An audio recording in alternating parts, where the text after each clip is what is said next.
The second part of Season 4 of Emily in Paris has just been released on Netflix, and it's safe to say that this season most probably contained the most life-changing events for the character that we've witnessed since the show began. With these 5 episodes pretty much focusing on new beginnings for both Emily and Gabrielle following their breakup, and Camille also embarking into motherhood in a completely different way to what we could have expected.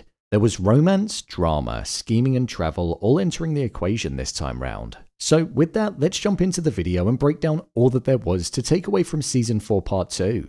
Here is Emily in Paris Season 4 Part 2 Ending Explained. Just to let you know, this video will contain spoilers. The Ending Explained.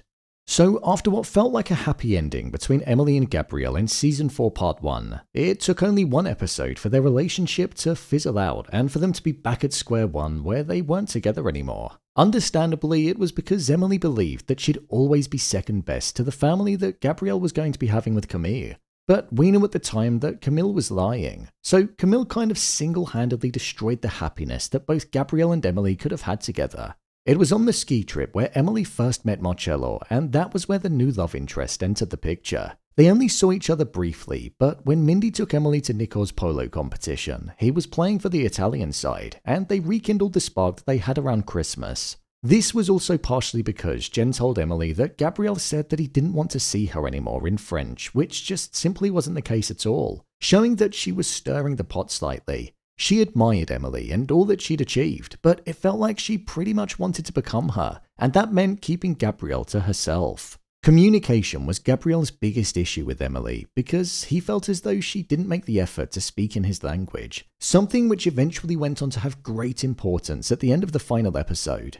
By the end of the season, we saw that Emily went to visit Marcello in Rome and they had a strong connection. This was the new beginning that Emily was looking for, spending time with somebody that she cared about, taking vacation days and embracing a new culture and different people, something that she hadn't done for a long while. However, with Marcello being responsible for a luxury fashion brand and them planning on selling to JVMA, Sylvie wanted to get the one-up on them and work with them. Something which jeopardized Emily and Marcello's time together because he thought that Emily was treating him like a prospective client and that she didn't actually want to be there with him for the feelings that she had.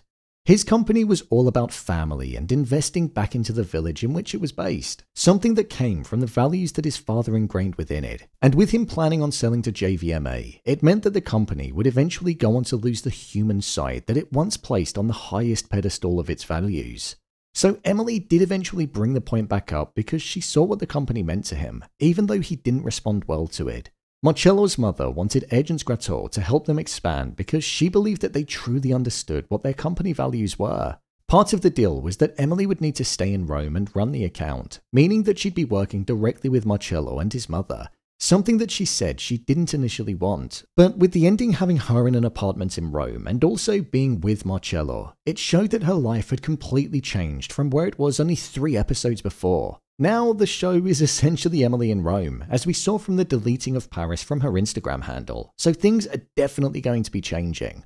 A story that connected into this was the fact that Gabrielle finally got a Michelin star for his restaurant, something which he was pleased with, but he couldn't help but feel as though Emily was missing and that she should have been there sharing the celebrations with him. After he left her a voicemail, she left him a voicemail back and she said how proud she was of him, all in French, showing that she was now making an effort and that she had sat on what he said to her. Gabrielle realized that maybe he was being a bit too stubborn with not letting her back into his life and wanting a change. So the final thing that we saw of him was him knocking on Mindy's door and looking to find out exactly where Emily was staying in Rome so that he could head there with the intention of winning her back. Something which will probably be at the heart of Season 5 of the show. The core theme that was tackled in this season was business versus pleasure and love, and how there can actually be a balance to the both of them. Both Gabrielle and Emily have always neglected their love for one another in order to thrive in their careers, and that was also something that we saw Sylvie address in this season too. However, both Emily and Marcello represent the harmonious coming together of the two, and that it can work when you mix the both of them. Whilst Emily and Marcello were a good match, I still feel like Emily and Gabrielle are the endgame, and that they will eventually end up together for good. With regards to Mindy, we saw that her story was also embarking on a new direction as well, something which stuck with the theme. Nico was almost embarrassed of Mindy with what she was doing, such as the Eurovision Song Contest and also headlining at the Crazy Horse. He felt as though it was tarnishing his name and the prospect of him becoming CEO at JVMA. This led her to break up with him, and whilst she was in Rome, she performed a song on the street, and with somebody filming it, it went viral. This meant that she had multiple opportunities knocking at her door, and with Nicole ruining her chances at Eurovision, she decided to head to Shanghai to perform on a TV singing competition. I was quite gutted because I thought that her and Benoit may have ended up together in this season because they are a good match, but I guess right now it's just not meant to be for them. My review of the season. I thought the second part of Season 4 was pretty good. I think I definitely preferred it to Part 1 as it actually felt like more happened. However, with that being said, it did also feel a little bit rushed due to only having 5 episodes again. For example, we got barely any time with Luke, Camille, Gabriel, and also Julien, characters that often make the show. I was also confused because I don't remember Luke breaking up with his girlfriend in Part 1, but she was nowhere to be seen in this one. Whilst Marcello and Emily were interesting to follow, I didn't really buy into their chemistry that much, nor do I feel like their relationship was that well written. Marcello was a bit like a yo-yo in not believing Emily and then changing his mind and then going back to her, so I wasn't really a huge fan of that. Honestly, I don't know how much longer Emily and Gabriel can have this whole thing about liking each other, trying to be together, it not working, and then getting back together. With Gabriel going to Rome to go after her and ultimately win her back, surely this will be it. Right? That's a huge gesture for him to do, and I feel like if it doesn't work after that, then they should just let each other go. I was a bit disappointed with Mindy's arc in this part of the season. I was hoping that we'd see her actually performing as part of the Eurovision Song Contest, but I suppose it kind of makes sense as to why she didn't, because that would have probably been difficult to execute on screen. I would say though, the song that she sang on the streets of Rome was actually pretty good. I thought the introduction of Jen was interesting and also needed. However, it didn't really amount to anything consequential. She stirred the pot, but I don't feel like it was stirred enough. I wanted there to be some kind of rivalry or drama between them, but maybe that might start to happen now that Emily is in Rome. Maybe Jen will get the desk that she was keeping warm and slot into what Emily was doing. I think maybe this show is just getting a little bit tired now. We've seen a similar thing occurring over 4 seasons, and it looks like the same thing is about to happen in the 5th. Gabriel going after Emily, but Emily being with somebody else. However, this time it's going to be somewhere warmer.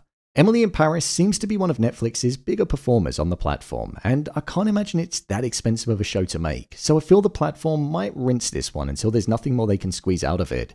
It's a light-hearted, enjoyable watch, but I just don't want the quality to deteriorate or start to feel tired, which is something that I feel we're already seeing. Emily in Rome will provide a freshness, but I wonder if it will be the final season. I think it could be appropriate to be. So, there you have it. Emily in Paris Season 4 Part 2 Ending Explained.